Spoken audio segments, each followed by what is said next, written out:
Welcome to Aging Knowledge. Today we will discuss interpolation by a factor I. Interpolation means increase in sampling rate, that is increase in sampling rate by an integer factor of I that can be accomplished by interpolating I minus 1 new samples between successive values of the signal. So before we go to the discussion, we will understand using these diagrams. That is, first diagram is in frequency domain, suppose. Now we will draw the spectrum of the input signal xn. X omega x is the spectrum which varies from minus pi to pi and amplitude is 1 upon t. Now it is being upsampled by I factor. Here I is taken as 4. So the limits will become now minus 2 pi by m, 2 pi by I to 2 pi by I, minus 2 pi by I to plus 2 pi by I. This is the limit, which is this particular input signal is now squeezed into this part, that is frequency is now increased in this spectrum. It is easily seen that frequency is now 4 times of that of input signal. Now further, after upsampling the signal, we will pass through the signal through low pass filter. This is low pass filter having the amplitude I in between minus pi by I to pi by I. Minus pi by 4. I is taken as 4 here. So we will read that minus pi by 4 to pi by 4. I is equal to 4 here. Further, after passing through this filter, that is in frequency domain, passing means multiplication. So after multiplying these two terms, that is the upsampled version of input signal and the low pass filter, then we will result this figure. This figure is the non-zero values in the minus pi by 4 to pi by 4, minus pi by I to plus pi by I duration. And having its amplitude is I, its amplitude is 1 by t, amplitude is now become I by t after multiplication. Okay, and I is taken as 4, so 4 by t is the amplitude, and this is the output of the interpolator, and it can be shown that in time domain also. First, in time domain, we see the structure, basic fundamental structure, that xn is the input sequence having sampling rate fx, and where we insert the I minus 1 zeros between each sample, and the sequence after inserting zeros will become Vm, and it passes through the low pass filter having a transfer function hi omega. I stands for interpolation, and Ym is the output having sampling rate fy equal to I fx, that is multiplying. Sampling rate is now multiplied by I. So upsampled. So in time domain, it is suppose a xn signal having 7 values, different amplitudes. Now in the first phase, we will insert I minus 1 zeros.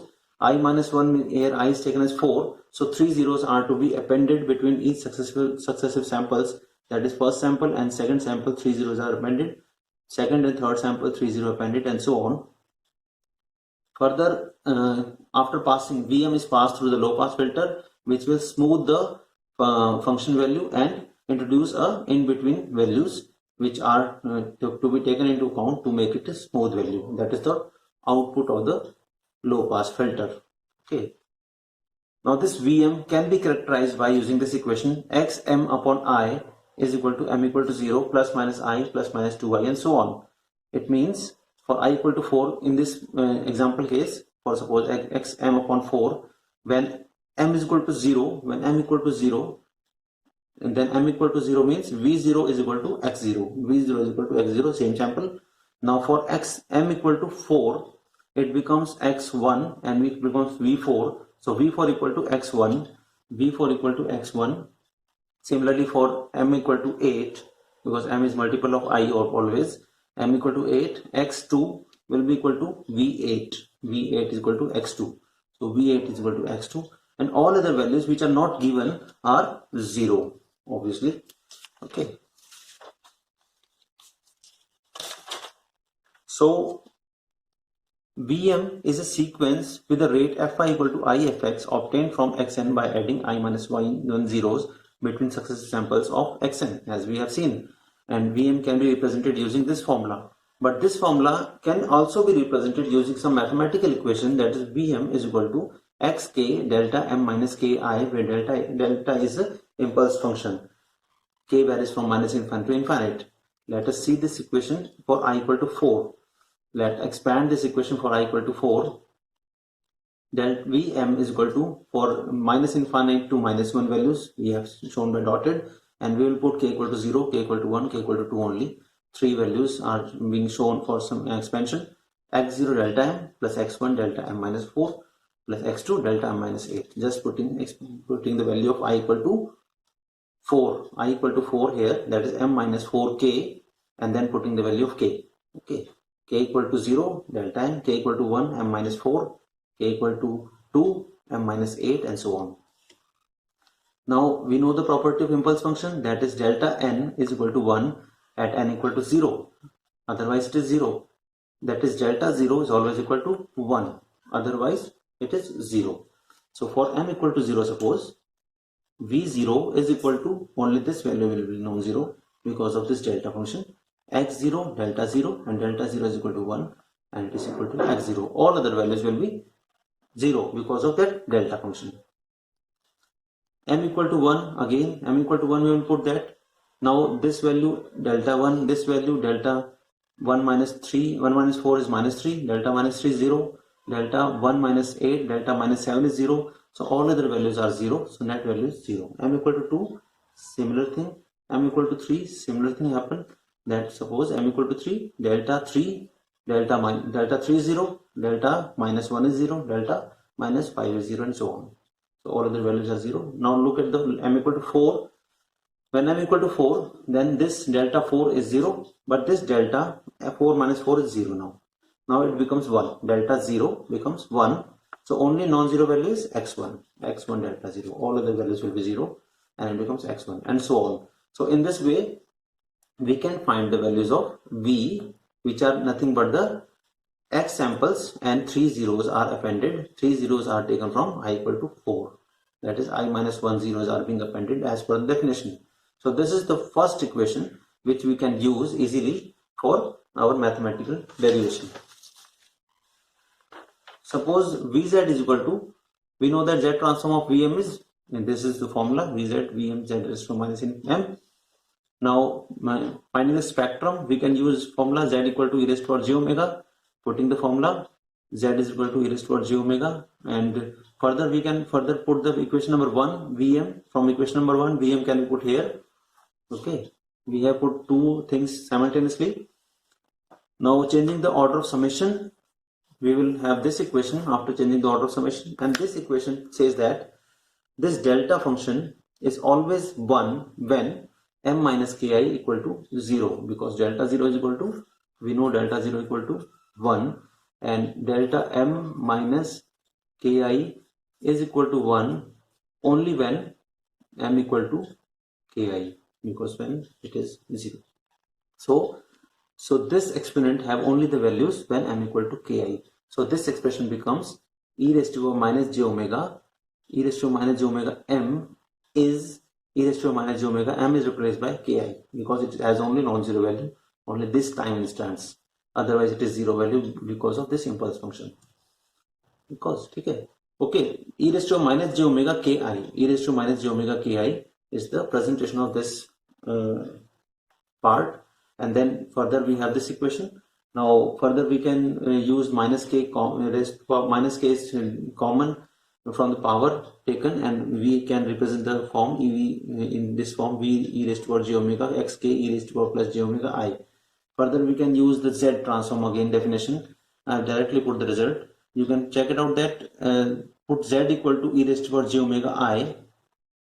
Z is equal to e raised to j omega I, suppose, for this case. So this becomes the xz. This formula becomes the xz. Okay, xz xk, z is to minus k, and this becomes the z xz, and xz is replaced again, and we have the x e raised to j omega I. Okay. For just simplicity, directly I have taken the results, and now you can see that v e raised to j omega is equal to x e raised to j omega I. So input is now frequency can, now you can assume that omega is omega y, that is the sampling rate of v is omega y, then this case must be omega x for the input frequency, and relation between omega x and omega y can be found out from this value. This is what, if it is y, then this is also y, and omega y equal to, this is omega x, and this becomes omega x equal to omega y into I, and omega y is equal to omega x into upon I. So sampling frequency simply increased by factor I. Okay, we can write further because it is representation e raised to j omega y, or we can represent this same presentation in terms of omega y for easiness. So v omega y is equal to x omega y into I. Both are equally acceptable presentations. Okay, so we will use this particular case in the next. That is, now we know that the Vm will pass through the, from this particular case, now Vm will pass through the low pass filter Hi omega, and Hi omega must have this property from minus pi by I to plus pi by I, its value should be I, otherwise it is 0. So taking the case, Hi omega is equal to I, magnitude is I for varying from 0 to omega 0 to pi by I from both sides, that is for modulus, minus pi by I to plus pi by I, because this is modulus. So it is the low pass filter. Further, we know that in time domain, output of low pass filter is input into transfer function and convolution of both the things, that is convolution of input into transfer function, and it can be represented using convolution formula. Okay, further in time frequency domain, it is y omega y is equal to v omega y into hi omega y. We know that convolution becomes multiplication in frequency domain. So v omega y can be used using the last result which we have derived. Okay. Using the last result, this is the result. V omega y can be written as x omega y I. So we have written, write it, x omega y I is equal to hi omega y. And further, we know the hi omega y is what? For this range, it is multiplied with I, otherwise it is multiplied with 0. So for this range, 0 to pi by I, it is multiplied with x omega y. Now, it is a factor multiplied with I for this hi omega, and otherwise it is 0. Simply put this expression here, and you can find out that for this range, it is multiplied with some factor x omega y I.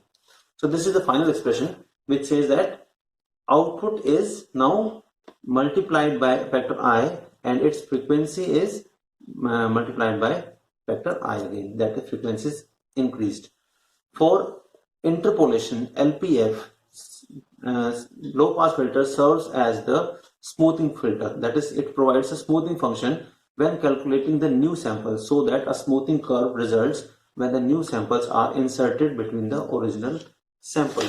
And this is being shown here, that the passing through the low pass filter will make some additional samples which makes that a smoothing function, so that passing from one sample to another sample will be easy, and we can have the desired output. This is the new desired output without compromising the spectral properties of the input signal. Okay, I think you understand, and if there is any comment, any problem, you can write in the comment section, and I will try my best to answer. Thank you very much for watching.